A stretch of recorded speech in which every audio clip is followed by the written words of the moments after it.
Nike, merek global yang mungkin banyak dari kita punya 1-2 produknya, at least mungkin sepatu. Air Max, Air Jordan, Air Force, Presto, Roshiran, Dunk, SB, Flyknit, dan lain-lain. Atau malah ada yang punya sahamnya.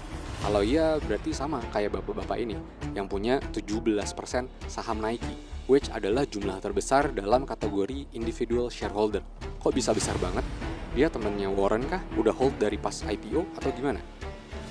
Namanya Phil Knight, dan dia adalah salah satu dari 2 co-foundernya Nike. Dan di sesi ini, kita akan ngebahas gimana asal-muasal dari perusahaan yang statusnya saat ini adalah global market leader.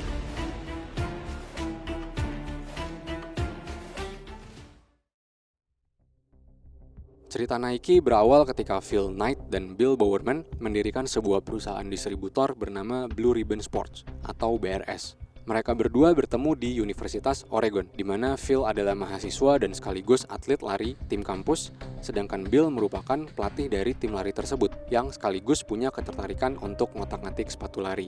Setelah dari University of Oregon, Phil mengambil program MBA di Stanford University. Di sana dia membuat makalah mengenai produksi sepatu yang seharusnya dipindah ke Jepang karena kos yang lebih murah. Saat itu, dominasi kamera Zeiss asal Jerman di Amerika tergeser oleh Nikon dan Canon yang masuk dari Jepang. Dan dia jadi questioning, what if? Kalau sepatu Jepang juga masuk ke Amerika. Nggak lama setelah lulus, satu pertanyaan tadi membawa dia ke Kobe di Jepang. Dan dia mampir ke sebuah toko sepatu, which toko tersebut menjual Onitsuka Tiger. Phil amazed dengan produknya dan ingin mengimpor sepatu itu.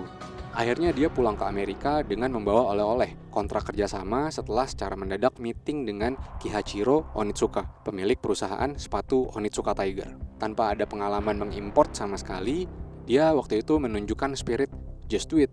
Kemudian pada tanggal 25 Januari 1964, Phil akhirnya resmi mendirikan Blue Ribbon Sports tadi. Dan BRS menjadi eksklusif distributor Onitsuka di Amerika. Tapi Phil nggak sendiri, dia mendapat dukungan dari Bill, yang beneran ngerti produk sepatu, sehingga mereka berdua lah co-founder dari cikal bakal perusahaan Nike nantinya.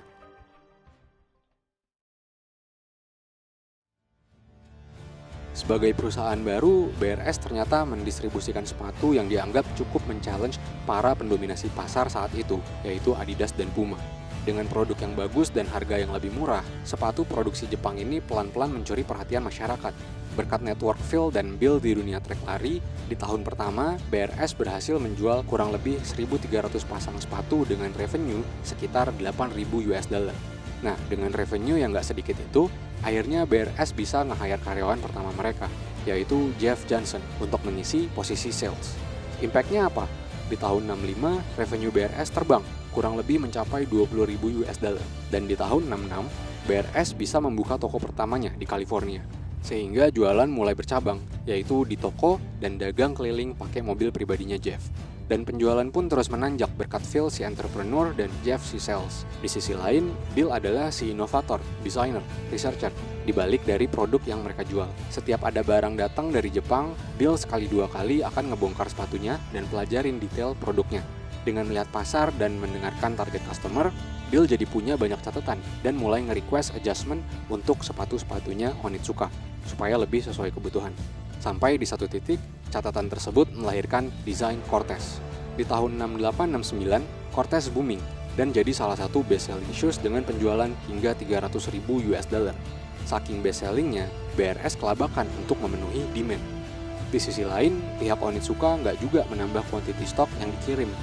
Katanya karena mereka memprioritaskan demand di Jepang juga, dan suka nggak suka itu jadi ngehambat growth dari BRS karena nggak bisa memenuhi demand di Amerika, dan jadi nge-trigger Phil juga untuk kepikiran hal yang lebih keren. Jadi karena Cortez basically adalah desainnya Bill, mereka mulai menentukan direction baru, yaitu as soon as partnership mereka berakhir dengan Onitsuka di tahun 72, mereka akan melanjutkan perjalanannya di bawah bendera yang baru.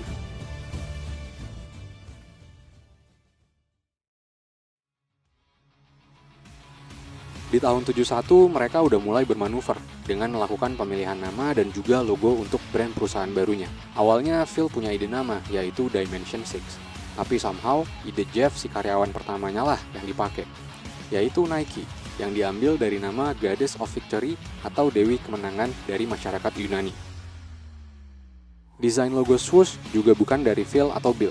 Logo ini dibuat oleh seorang mahasiswa desain di Portland State University, yaitu Carolyn Davidson, seharga $35 plus share saham yang saat ini nilainya sekitar $1 juta. Dan sejak momen itu, Nike mendominasi sampai hari ini.